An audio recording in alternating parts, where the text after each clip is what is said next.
Simon Davis with It's a Fencer's Life, Lessons from the Trenches.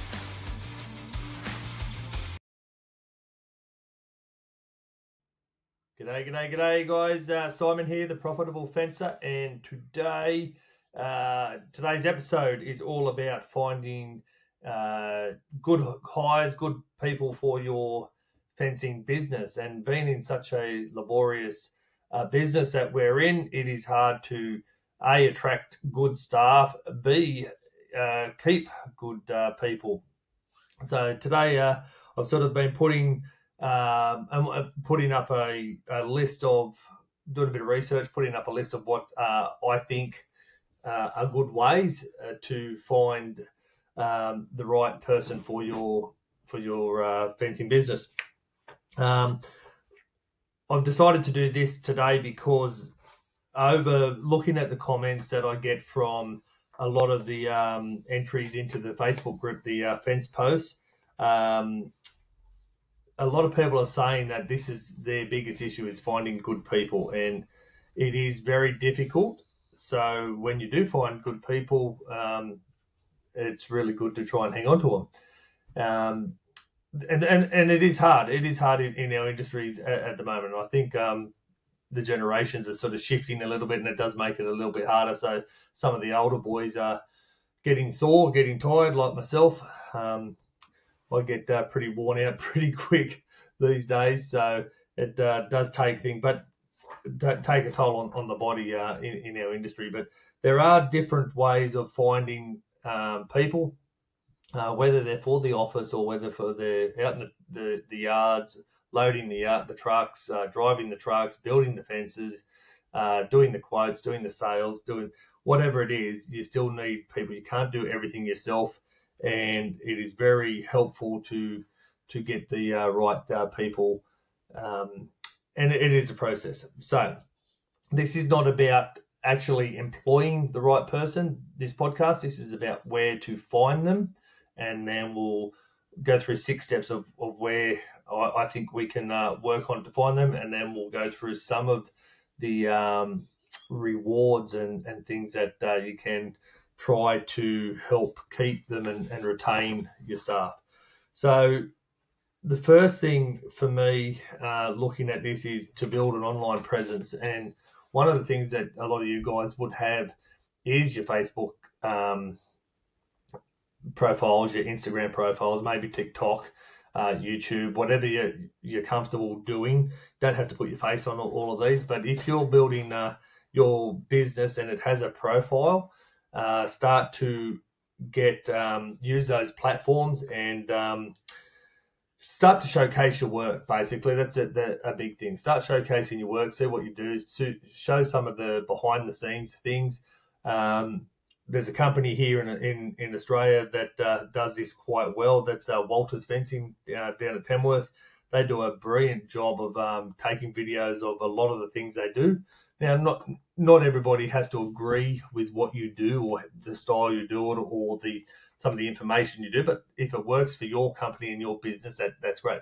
But Walters Fencing does it in quite a unique way. They are very comedic in their routines, and they're having fun, and it stands out in a lot of their YouTube videos. So something like that, if you want to have a look at that, do that. Mark Olson in America does a lot with SWI. I've been following him. He does a lot of videos as well, interviewing, testing things, testing new tools, things like that. It really helps a lot. Of course, you've got Sean King, Mr. Fence. He's always on the tube showing things to people, demonstrating, teaching, educating all the time. So if you can build that brand around that presence around your brand, it will attract certain people to your business. So that's a very good one to start with. That'd probably be the biggest one that I could suggest. Not everybody wants to walk around holding the camera. I feel like a real dick sometimes walking around holding the camera and shooting videos and trying to explain things, and I don't have all the gear, so I do a lot of it on my phone. It's very basic, it's very rough and raw, but that's how I sort of operate. And I'm not all about the glamour and everything else. It's just what works for me. So if you can find that for yourself, that's something really good. Second thing is leveraging your local network. So again, get down to the shops, get down to the construction events, the trade events, job fairs, community gatherings. Get your name out there, talk to people. I visited Primex this year. It was a big agricultural show. There's a few around the country. There's a big one at AgQuip at Gunnedah happening right now. And a lot of your suppliers will be there. A lot of your competition will be around those places. A lot of people selling bits and pieces for the fencing industry will be around in those areas, and you can get to talk to them. You can actually put flyers up for yourself while you're actually there. Even if you have a store yourself, looking for the right people, again, you will connect with potential workers. You'll even just rubbing shoulders with some of those suppliers.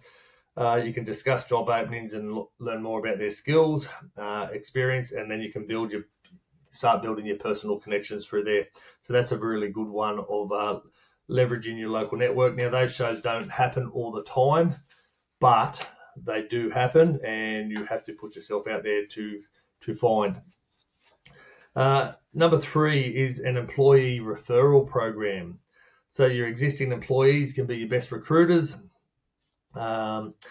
Implement a referral program, and I'll go through these in the next in the next bit. But a referral program that rewards your current team members to find skilled candidates for your team. Now, a lot of the times they will bring friends in. They will hear of people. They might have loved ones who are out of work. They might have kids' boyfriends or daughters' boyfriends who are looking for something to do. Any of these people that your employees are around will have a bigger stretch than what you can. And that, as you know, it's like casting a net. You can cast that net out and see what brings in. And I'll go through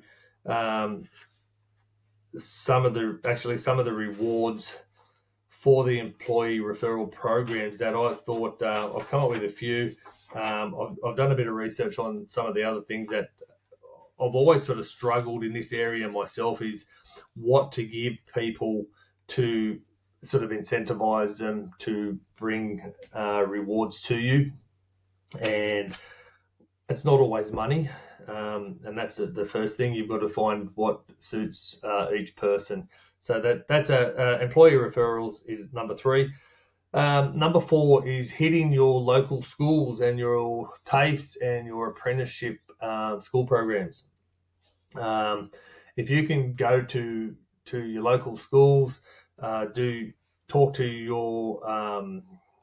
the careers advisor at the local schools or the TAFEs to do a talk looking for different people to come into your trade. That is something that is really good. There's a lot of motivation in small country towns, especially, that a lot of kids are leaving these small country towns because there's no work once they leave school in towns, and they have to move into the bigger cities. A lot of them want to move into the bigger cities, but there are even in the regional towns, like where I live, where I was, it was a town of 3,000 people, and I've moved over to a town of 40,000, 60,000 people now. So for a small town that's on the outskirts, it's only 40, 50 minutes away of 3,000 people, for example. A lot of those kids are leaving and having to move outside of the area just to find a job. So there is opportunity there to score a good kid and train them up the way you want to, or put them through a trade or an apprentice based. Some of the ones I used to do a lot of traineeships when I first started. So I'd grab these kids out of school, do a traineeship for 12 months as a building certificate entry level for them, and that would give me 12 months with one of these blokes that would or girls and train them up into the way I wanted to have their business. and a lot of them would stay on for a couple of years, and they'd sort of spread their wings and move out. But they learnt the basics, and I can tell you honestly, some of the fellas that I've trained from a young age aren't in the fencing industry anymore, but they moonlight on the side doing fencing, and they do quite a really good job. So that's really good practice and a good way to get some young blood into your teams. Number 5 is offer competitive compensation and benefits. And in such a labour-intensive industry like the fencing, offering competitive wages and benefits can set you apart from other employees. So in Australia, we have the award rates based, whether you're in rural, I think you go under the agricultural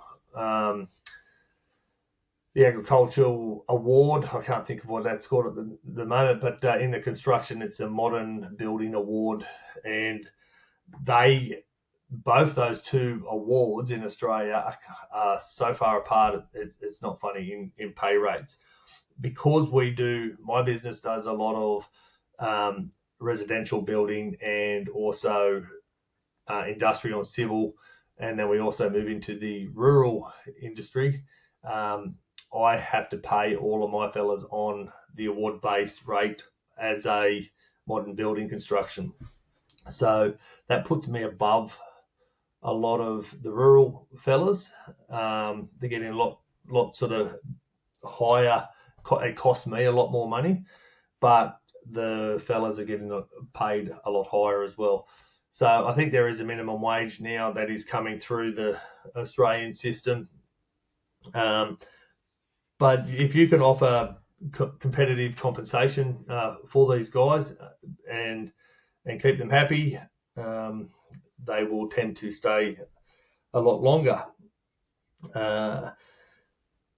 You've got to make sure you can add additional perks as well, if you can, to keep these fellas to retain your staff. And I'm not sure how it works in America, but whether you have health insurance and retirement plans or opportunities for skill development, that's a really big one here in Australia. If you can offer to upgrade your level of skills, there's one thing I'd quite tend to do a lot is pay for my blokes to get truck drivers licenses and first aid certificates and chainsaw certificates, chemical use, things that we use on a regular basis, working at heights if I need it.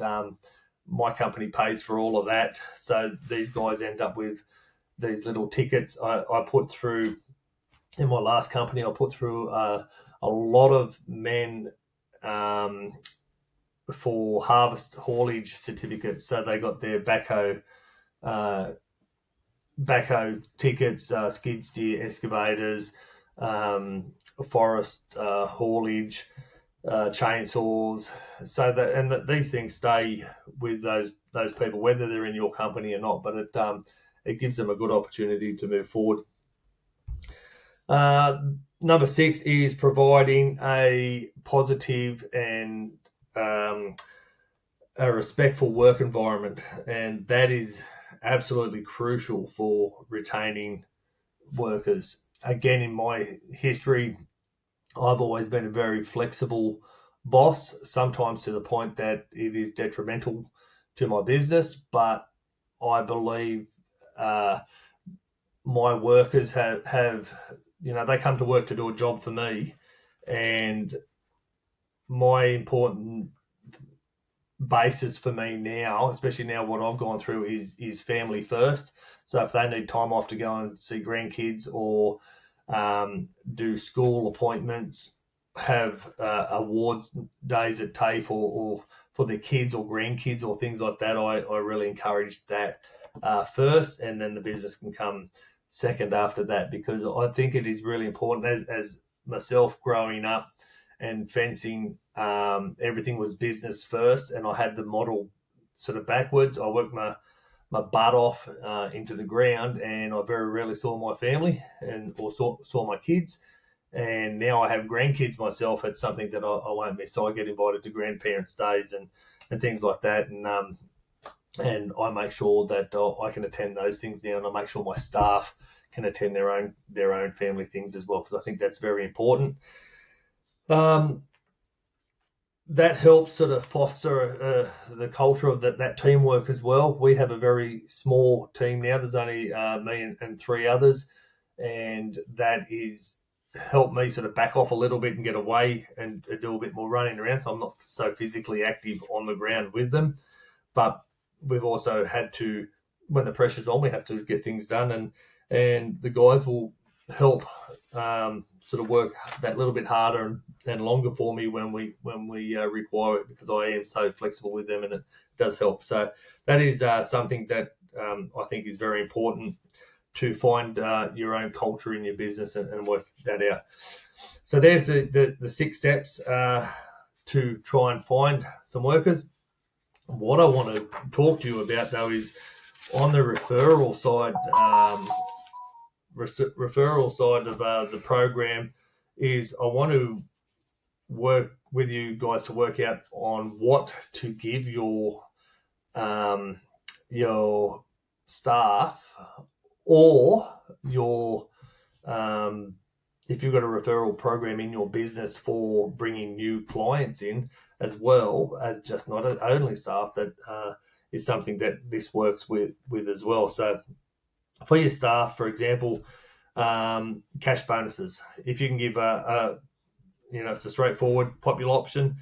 Give a cash bonus to an employee for somebody that they bring in to the company as a worker.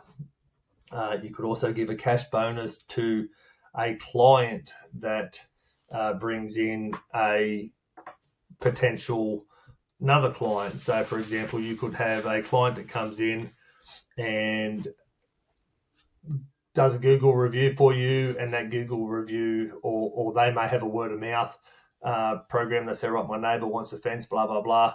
And then you can say, if that fence is successful, or that client is successful and becomes part of a job for you to do, you could give that person a $500 bonus or a $100 fuel card, or something like that. So you can offer cash bonuses to employees as well who refer candidates, and the amount can be based on the position and the difficulty of recruitment. So you could give them a cash bonus for something for a labourer, somebody who's a bit more higher up the ladder, who might be a manufacturer, welder, fitter and turner, might get a little bit more of a kickback. Somebody who might be managerial might get more of a kickback that way as well. As the sort of ladder progresses up, you could increase that amount if you choose to. One of the other rewards for staff is extra paid time off. So providing an additional paid time off as a reward can be very appealing to employees. And again, that could work as a really good bonus for the culture that you're building with family time off, things like that.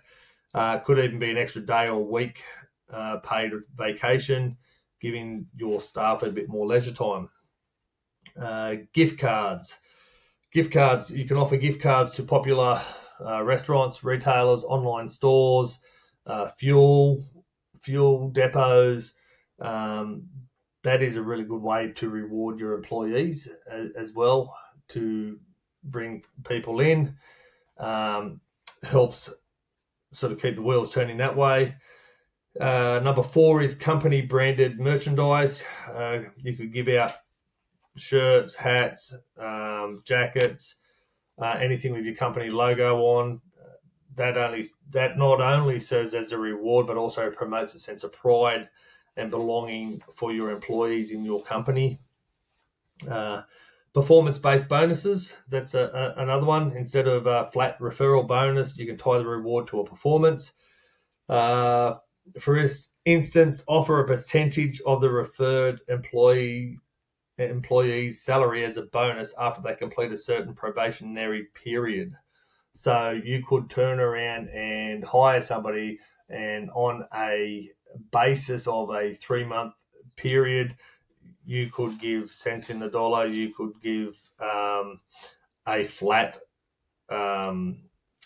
performance-based bonus. It could be, an extra $1,000, for example, or $500, or even $100. Doesn't really matter what it is, but it could be based on that performance. So that way you're not giving somebody, one of your staff come in and bring in 5 new people and 4 of them are duds and they just don't work out, and you've given out all these bonuses straight off the bat and nothing's worked for you. So it could be a performance based after a probationary period and go that way. Professional development opportunities, we touched on that earlier, giving your staff opportunities, and you as the leader cover the cost of the professional development course that they may be interested in, that aligns with the referring employee. So it could be something that one of your employees is looking to upskill their trade, their role in your business, their responsibilities, and they need help with that, and you can offer to put them through a course to do that and pay for that, so they can move forward in their business. So that is something that's really huge in retaining your staff as well, keeping these people active and growing in your business, and training, continuously improving is something that is absolutely huge as well to keep people. Recognition and awards. There's something in Australia at the moment we've just started, or not most personally, but the Australian fencing industry has kicked off. It's its second year running, going into its third year now, and awards are absolutely huge. So if you can recognise in your own staff and your own people doing rewards, that is something that is absolutely massive. And if you can do it in-house, it's really good. But even on a bigger scale, that you can promote your own company by promoting somebody within your business, that is awesome as well. So that gives them something to look forward to and retain staff. But it is also something that is, you see it all the time on, for example, McDonald's, the food outlet. They have the employee of the month, or employee of the year, things like that. So that is something, you can have the Wall of Fame or something like that. That helps a lot too. Charitable donations, number 8, give employees the option to donate their referral bonus to a charitable cause. This also can help greatly for the people who want to give more, so they can give to one of their own charities. So you could have a bonus, cash bonus, and then they can pass it on, or you could ask them to refer it to a charity of their cause. They may have some deep-rooted issues that they have, or affiliations that they have within their family, that they support, and that would help as well. Number 9 is travel vouchers. Giving travel vouchers out to as a referral, can be a small, can be a discount, can be a little voucher, but it can be a very big incentive for the employees who love to travel. I have one of my blokes who used to work with me, came over. He's been around the world 15 times or something like that. He's just travel mad. And so things that were optional for him, or not optional, but that were great for him, were to get things like that would really entice him to perform hard and better, and because he would know that there's a bonus for him somewhere along the line that meant time off, extra time off, paid time off, where he could go traveling around the place. So that was something that does work really well in finding your people and keeping them. And the last but least is flexible work arrangements. And as again, I've said this with the culture of the business that you're building, having that time off, and it doesn't always suit. I understand this for the people who are listening.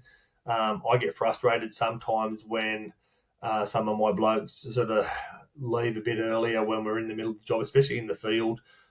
Doesn't affect me so much when we're in you're left a man, and that is very, very helpful if you can be flexible with your work times, but you do have to put parameters in place. For that, I had a worker that couldn't get to me on time of the morning. We had a discussion. I talked to him about it. I said, what's the big issue? And he said, look, I've got 5 kids at home. I can't do this. Can I start at work a little bit later? And I was flexible about that. I said, okay, come in an hour later, stay an hour later. That was fine. Then it got to the stage where I then gave them a vehicle to travel back because I only had a 1-vehicle family and needed it to move kids around. I didn't have a lot of processes in place at that time or systems in place to track things and that, so things started to get sort of pear-shaped and things were going missing, getting left on site, tools were getting missing, going missing everywhere, and then eventually I had to lay this fella off because I think he was just taking the mickey. So you do have to put parameters around the things you put in place, but offering flexible work arrangements to suit your worker is sometimes something very helpful, and letting them have a bit of time off when they need to go and see their family and things like that, as long as it's not detrimental to your business, is a good way of working around that as well. So that's some of the things that I have tried in my time with staff. I am very flexible, as I've said. I do offer every now and then I do offer fuel vouchers and things for my blokes. I do try and have on-site barbecues. We've just sort of started implementing that. We used to have when I had the company, we used to have a lot of people there, so we used to have a weekly barbecue on a Friday, and that was mainly for the people that were in the yard and around the staff. So that didn't really affect the people on the ground, which I thought was a bit wrong because I couldn't get everybody off their jobs and back into the yards to have a free feed and a chat. I do try that now with my blokes. So we actually just started implementing that now because there was only 4 of us on site. If we're out in the bush somewhere, I'll actually light a fire in the bush and we'll have a barbecue old style, go old school, hot plate and a bit of steak and things like that, and have a quick feed on the job and maybe a beer of an afternoon out on site. And there's legal ramifications for that because you can't drink and drive and things like that. But I would still offer my blokes a steak sandwich and a light beer or mid-strength beer or whatever, or a can of Coke or something like that, but just to break the mood up of what we're actually doing all day, every day. So that helps, and the guys like that. So I have a very good crew now, and I want to look after them. So that's something that I'm quite passionate about. But those things, guys, of trying to find your good workers, as I said, just a quick recap of going through those workers is building an online presence, leveraging your local network, employee referral programs, collaborate with the trade schools and apprentice programs, offer competitive compensation and benefits, provide a positive work environment. So they're your 6 ways to try and find good staff. And then quickly for the referral programs and rewards for staff to try and retain is cash bonuses, extra paid time off, gift cards, company branded merchandise, performance-based bonuses, professional development opportunities, recognition and awards, charitable donations, travel vouchers, and flexible arrangements. So there's 10 things that hopefully will give you an idea for you guys to work where you want to with your staff, help give you a few ideas to keep them happy, keep them turning up, keep them enthused, and keep them giving their best work efforts to your business. So that is one of the things that I do believe strongly about, and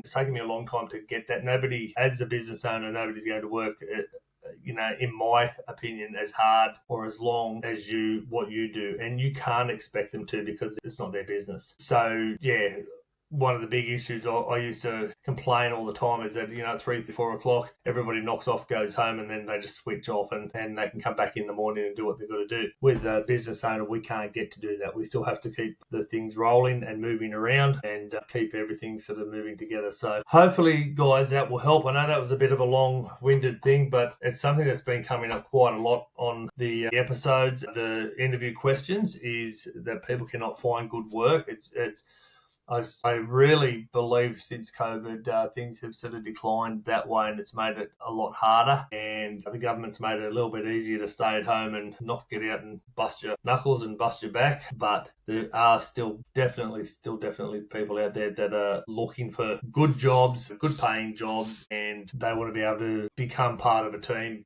support their family, be the leaders of their family. So there are people out there that want to have a go. So don't give up. Just you might have to think outside the box again and look at how your recruiting system is working. And it is a system, guys. You can't just willy-nilly sort of run about and think, oh, you're going to get really good blokes that just come to you. It doesn't happen that way. You have to attract them. And then you have to retain them. So there is a system in place. If you follow some of those steps, hopefully you'll get some good staff. Once you get the good staff, you then have to put some systems in place to make sure they do what they're supposed to do for the best benefit of your business. And then you put the processes in place for the benefits that they can get for being part of your business. So it's not all about you, unfortunately. And that was something, again, that I've had to struggle with. I just want people to come in and work hard and do their job and get paid at the end of the day. But yeah, that's not very enticing if it's just black and white like that. So if you can make it a little bit better for them, you'll get more out of them. Okay, that's it. Thank you for listening. I appreciate it. As I said, the Fence Post group on Facebook has just hit 1,000 strong, which is absolutely awesome. Really pumped for that. And we'll talk to you and see you in the next podcast. Cheers. Thanks for listening. Be sure to follow on Twitter, Instagram, or the free Facebook group, The Fence Posts. And of course, Simon's personal Facebook, facebook.com/Simon M. Davis 1. And also check out Spotify to get weekly episodes. If you believe Simon can help you make a difference in your fencing business, please reach out to him on Messenger or visit his coaching mentoring site at theprofitablefencer.com. Until then, stay safe and happy fencing.